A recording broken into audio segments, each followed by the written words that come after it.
In the 1800s, black people were sold into slavery and were property of white men. The only right black people had was the right to live. Even then, their lives were very limited. They fought through immense hardship to make an impact for the black community and for the United States. African Americans were treated like stray animals. They were left to fend for themselves and having the whole world against them. Bass Reeves was able to break a few of these racial barriers in a white-dominated job and world. He was able to prosper through his dedication and commitment to law enforcement. The year of 1861, Reeves escaped from captivity and fled to the Indian Territory. Later, he unfortunately became enslaved by the Indians. In 1863, he was freed by the Emancipation Proclamation put in place by Abraham Lincoln. Reeves then became one of the first African American deputies west of the Mississippi River, arresting over 3,000 felons and killing 14 outlaws. Reeves set records while serving his time in law enforcement.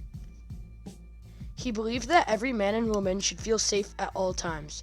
Reeves was chosen for his job due to his knowledge of the Indian cultures and their complex languages. Bass Reeves impacted America by showing other African American men that goals can be achieved and they can succeed throughout humanity.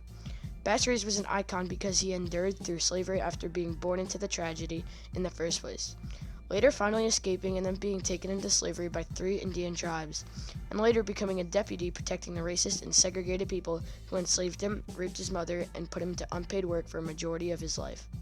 Reeves was a hero and gave some African American men in the late 1800s hope and faith for the future. Bass Reeves was born into slavery in Arkansas in the year 1838 under his master, George R. Reeves. Slavery was a part of Arkansas ever since the beginning of its statehood due to the Missouri Compromise. The compromise stated that for every state that was free, there was a slave state, which made any new territory that filed for statehood below the 3630 parallel a slave state, and any state above it a free state.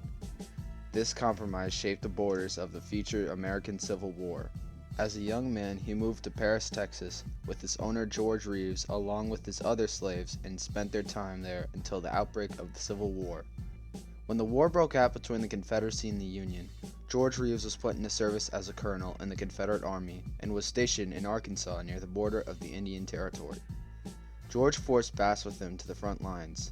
Some sources say he fought with George in battle, which would be a very rare case of African Americans in the Confederate Army. Sometime around 1861-1862, Bass escaped from his master in a probable scuffle over a card game. Prior to this, Bass fled to the Indian Territory. When Bass reached the Indian Territory, he became a fugitive slave under the Cherokee, Creek, and Seminole during this time. He learned many skills from these 3 tribes. It's even more commonly believed that he fought in a Native American brigade that fought for the Union in the Civil War. After the war and the ratification of the 13th Amendment, Bass was freed. He moved with his wife and kids to a farm near Van Buren, Arkansas. Between the after-war years to 1875, Bass worked as a guide for U.S. Marshals and congressmen passing through the Indian Territory. In 1875, President Ulysses S. Grant gave Judge Isaac Parker the task to gather 100 deputies to bring law to the Indian Territory. When Judge Parker started looking for deputies, Bass Reeves was one of the first on his list, because of his knowledge of Indian culture and technique. When Reeves was recruited, he was off to the Muskogee Federal Court for duty. During his time in law enforcement, Reeves was a very intimidating figure. The average height at the time was 5 foot 6 inches. Bass was a towering 6 foot 1 and weighed over 180 pounds. He was highly skilled in sidearms and rifles. Before Bass became a lawman, he would enter in marksman competitions where he would dominate against opponents. Reeves was also ambidextrous. While on duty, Bass would frequently have 2 Colt .45 caliber revolvers holstered and a rifle on his back. Bass's appearance was so menacing that a famous female outlaw, Belle Starr, voluntarily turned herself in so she did not have to face the wrath of Reeves. The past years, Bass has arrested a handful of criminals that have been impossible to catch. A man at the name of Bob Dozier, a murderer, cattle, and horse thief who eluded Reeves for several years before being tracked down and killed after refusing to surrender. He also tracked down an outlaw named Tom Story for 5 years, between the times of 1884 and 1889. finally killing him in a fierce gunfight. He was also known for his fairness, honesty, and integrity. Reeves hunted down and arrested his own son after a 2-week manhunt. Bass's son, who was wanted for the murder of his wife, was tried and convicted but later given a full pardon. Reeves also arrested his church minister for selling illegal alcohol. Unfortunately, Bass Reeves was illiterate and could not read warrants. He worked his way around this huge roadblock by memorizing these warrants by listening to the federal judges or other court officials to help his cause. Bass's commitment and dedication to law enforcement was like no other.